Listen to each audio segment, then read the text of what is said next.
done and how you see collaboration with Pakistan based on your experiences. Thank you, Jamil, and hello everyone. This is great. So it's about 10 years ago that I started to work with the Pakistan relations through a friend of mine, Afak Ahmed, that I met in Austin, Texas.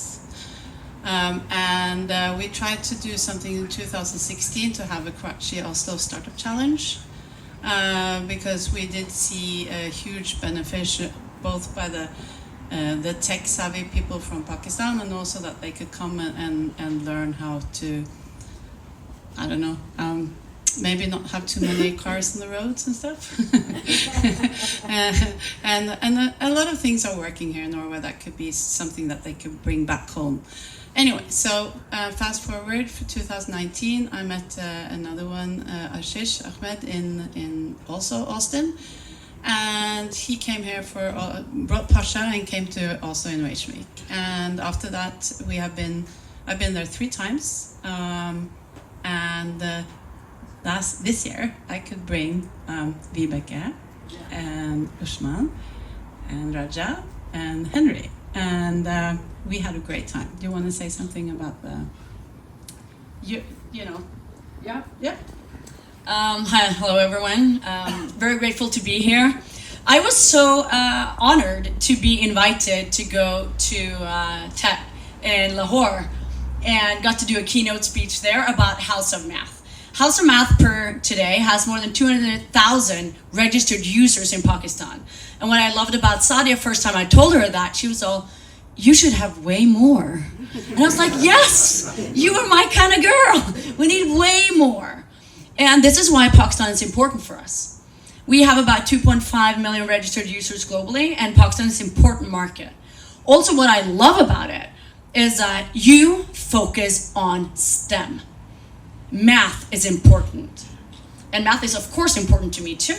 And one of the good things here is I flunked math in high school, literally flunked math. Now I'm a mathematician. So I know how it is to be the idiot in the class. Brain. But there's been a road traveled.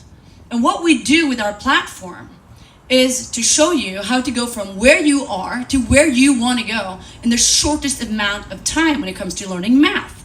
Because I don't mean to be negative, but not everyone loves math as I do and want to do it on their spare time.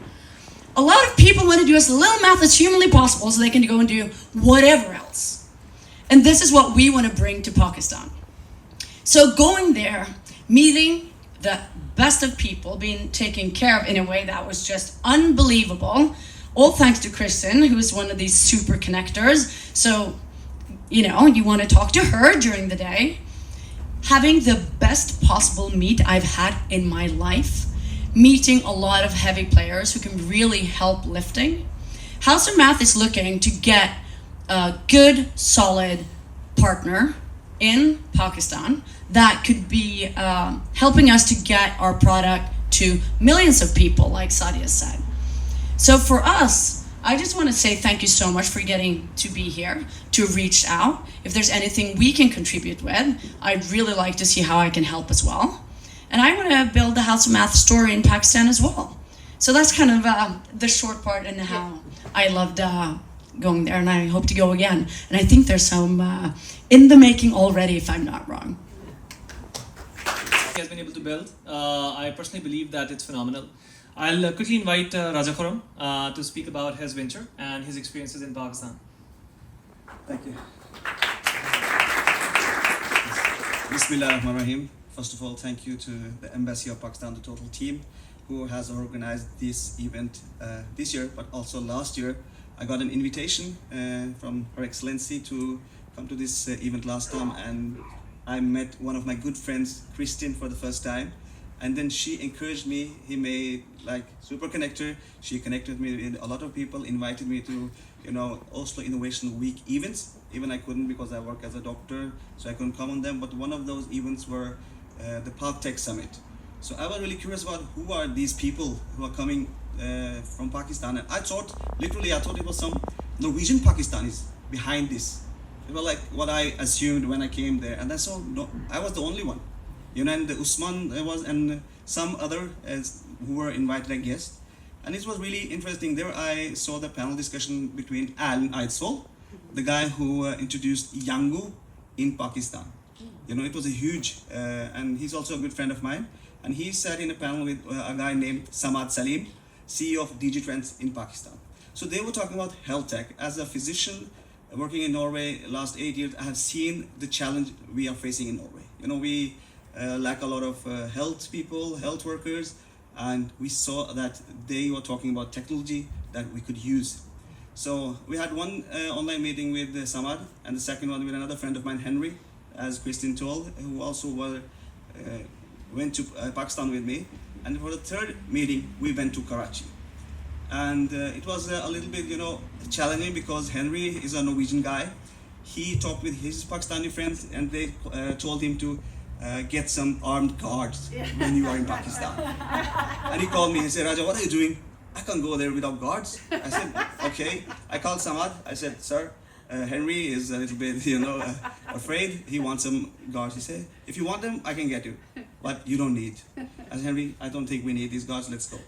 And we traveled there. We went to these beautiful people. Went there, and we had one lawyer here talking about these legal things, and we actually got one legal advice from Varjag Advokater in Sandvika.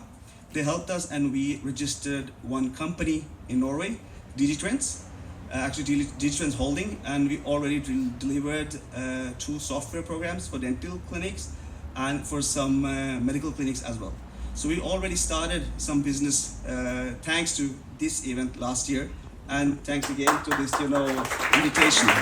So, you know, so we can see that why networking with these kind of super connectors, you make business, you know. And now I see, I can give one example of Norwegian. I always used the company name Moods of Norway. It's a Norwegian company. Idea was Norwegian, but everything they made was in Cambodia, China, Pakistan, Bangladesh. What we said is Norwegian. And just like today, if we have these ideas in Norway and we get people from Pakistan making these things for us, we say these are Norwegians.